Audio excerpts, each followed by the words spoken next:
Hi, I'm Whale and welcome back to Whale with Panda's Books. Today's going to be my January wrap-up.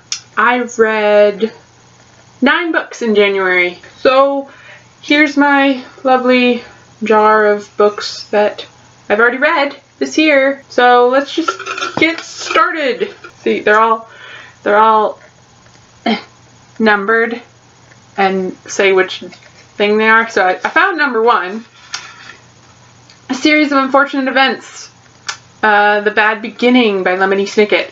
I don't have the physical copy of that one because I borrowed it from Panda, but I think I read it like literally on the 2nd day of January. I liked it. I think that I probably would have enjoyed it much better if I had been younger and like in the age range, but I think it's an interesting way of writing. The way that he writes like he's talking to the audience, like adding little anecdotes and things that aren't necessarily part of the actual story. I don't know if I'll read the rest of them, but who knows? Maybe I will. Maybe when I'm like old and have kids and like, you know, maybe I'll read them to them. Number 2. Oh yes, there it is. Midsummer Night's Dream by William Shakespeare. So this is obviously my copy of it, and it's super old and like, yeah, like old. Falling apart. Anyway, yes, Midsummer Night's Dream. I am not a play person. I can't read plays. I am involved in theater. I am quite involved in theater. I do backstage stuff for theater groups, but I can't read them. And I think especially with Shakespeare, like, plays are meant to be seen, not read. Like, that's what they're for. That's what, Anyway, very passionate about that. Plays are meant to be seen and not read. It took me a couple of tries, and I had to talk to my dad, who's an English teacher, and he has like this massive book on like summaries and like classroom suggestions and like how to teach Shakespeare, all of the Shakespeare. It's like this huge book, and I had to go and read the section on A Midsummer Night's Dream because I seriously did not understand what was going on for part of it. I kind of understood it, but I didn't really, and I wanted to make sure. So yeah, and he hadn't read this. Finally got what was going on, and I think it's sort of silly. I just think it's a silly, like, there's no point. That's, yeah. So it was not one of my favorites. Number 3. Lumberjanes, Beware the Kitten Holy, by Stevenson, Ellis, Waters, and Allen. And I thought it was really cute, and I liked how it was like the way that they designed it. It was like it's like a scrapbook, except it's inside of a, like, basically a Girl Scout manual. That was cool. Number 4. A Wizard of Earthsea by Ursula K. Le Guin. It's Panda's copy, but, well, it's Panda's book. I like it. It's a very straightforward read. Like, the way that it's written, it's very straightforward, and it's just, look, this is what it is. I don't think I'm going to be continuing with the trilogy, but I've wanted to read this for a really long time. Good book. Not going to continue with the trilogy. Number 5. City of Bones. Yeah, I reread this one because I only got, the last time that I read these, I finished the 3rd book, and I didn't continue it, and so I wanted to continue the series because Lady Midnight is coming out, and I just read the Infernal Devices trilogy, so I wanted to catch all up, read it all of the Shadowhunter world, so I could be caught up for when Lady Midnight comes out. And so I reread this one, and I like it. I loved it as much as when I read it the first time. Number 6. The Raven Boys by Maggie Stiefvater. I got it out of the library, and I am in love with this series, and I'm currently in the middle of the 2nd one, and I've pre-ordered the 4th one, even though I don't own any. Well, I went out and bought the 3rd one. So I own the 3rd one, and I pre-ordered the 4th one, and I've read the 1st one, and I'm about 20 pages into the 2nd one, and I am in love, and yes, I need to know what goes on. I need to know what happens, and it's amazing, and yes. If you haven't read these books, okay, this is when I'm talking to you, Panda, you need to read these books. Number 7! Formerly Shark Girl by Kelly Bingham. So I got this one out of the library too. It's just like the first one. The first one is sort of her dealing with going back to high school without her arm. And the second one, how she figures out what she wants to do after high school without her arm. It's good. I think that a lot of people who have some sort of disability or, you know, handicap or whatever you want to call it,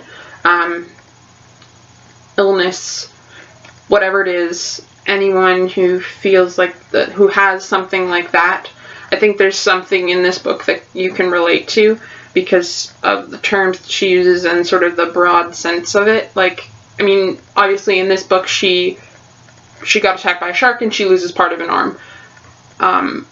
So it's very specific in that sense, but at the same time it's like all of these insecurities that she's feeling and all of the problems that she's going through. Of course, some of them are specific to like not being like learning how to write and draw with her other hand. But the rest of it is sort of like, okay, how do I continue to be me when this thing has happened to me? You know, like whether it's you got diagnosed with some sort of disease, like how do you become who you are and who you want to be while still dealing with taking care of yourself and taking care of the physical needs and all of the different, like the ways that your life changes after something happens like that. So if you have something like that has happened to you, whether it's, you know, like you got diagnosed with cancer, or you had an accident and lost part of a limb, or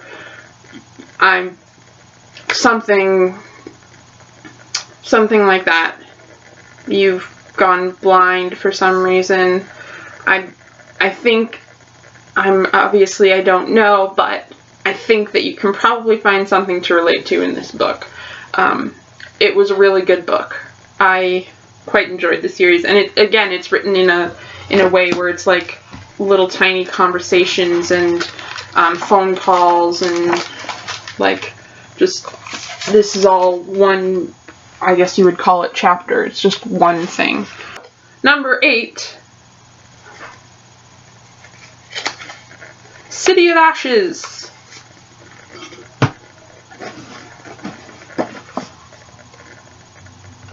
by Cassandra Clare. Again, rereading it, again, liked it as much as the first time I read it. On to number 9, which is, I don't even have to open it because the last book that I have in my pile over here, books to show you, is City of Glass. Again, liked it as much as the first time I read it. Now I've caught up and I've actually already read, at the beginning of February, I read the City of Fallen Angels, so I'm like zooming through them. So those are the 9 books that I read in January, and I quite enjoyed most of them. I mean, like, these books they're not small books, you know, they're like hefty things, and I just zoomed through them. Like, I'm pretty sure that I read like, City of Bones took me a little while because I was also reading another book at the same time, but the City of Ashes and City of Glass and City of Fallen Angels, I think I read each of them in like 2 sittings. This is like between going to work and, you know, all that. I've also, funny story, I also started reading the Bane Chronicles, like 1 chapter at a time out loud over Skype to Panda. So that one's going to take me a while to finish because I'm reading it out loud to her. But yeah, so we've been doing it on my Friday nights, which are her Saturday mornings. So anyway, yeah, it's going to take a while. it'll probably be by like May by the time we finish it. But yeah, started it in January. I think we read 2 chapters. We've read 2 chapters so far. It takes like 2 hours for me to read 50 pages out loud to her, so it takes forever. See you next time. Bye! This is, Panda and I both, our senior year of high school, we were in an AP English class, and at the end of the AP English class, we, because the way that our schedules worked out, it wasn't quite time to take the AP test, so we went back and had like reading time, like a sort of study hall like thing, sort of. Well, it was supposed to be, but we never really worked out. With the teacher of the AP English class, we got to go into the room where they keep like all of the classroom sets of books that they have. And they had a whole bunch of these like little tiny copies of Shakespeare plays. So Panda and I both have, I think, like 7 or 8 copies of, like 7 or 8 of these little things of Shakespeare plays. Oh, there's more in there. There they are. 1, 2, 3, 4.